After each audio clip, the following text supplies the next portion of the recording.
Okay, so after you pop your hood, you're going to see your serpentine belt right along here. This is the tensioner. The tensioner has this little spot right down at the bottom and has a 17 millimeter head on it.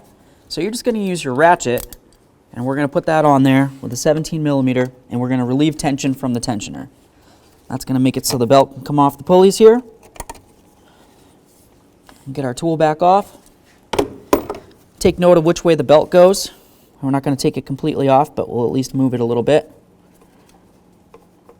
So next we're going to take a pocket screwdriver, or a small screwdriver, you can use whatever you've got. We're just going to take off this black cap right here. Move the light. Should want to pop off. Grab that in a second.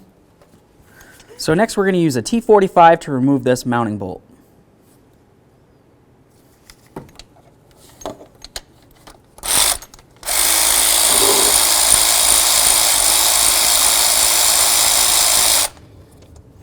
It's nice and long for you. Take the bolt out of the pulley. There it is. Okay, so let's get this on here.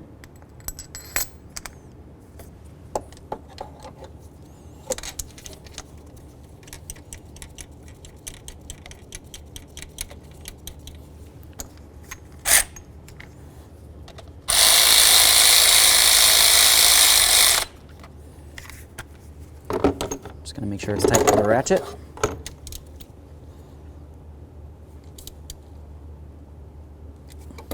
Tight. Okay, so let's get this cover back on here.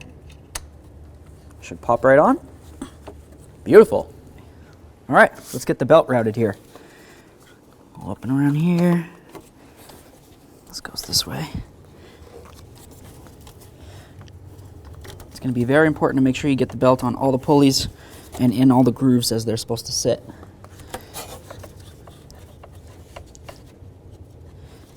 So I'm pulling tension on the belt here.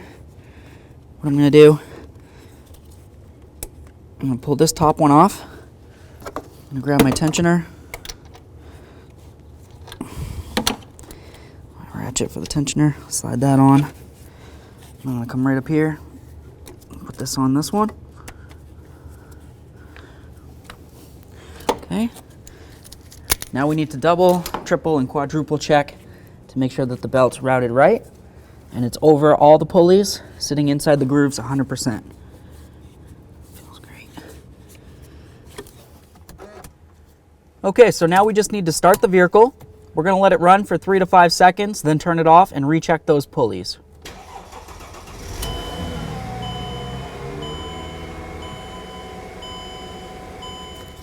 Okay, perfect. Sitting in all the grooves. This looks great.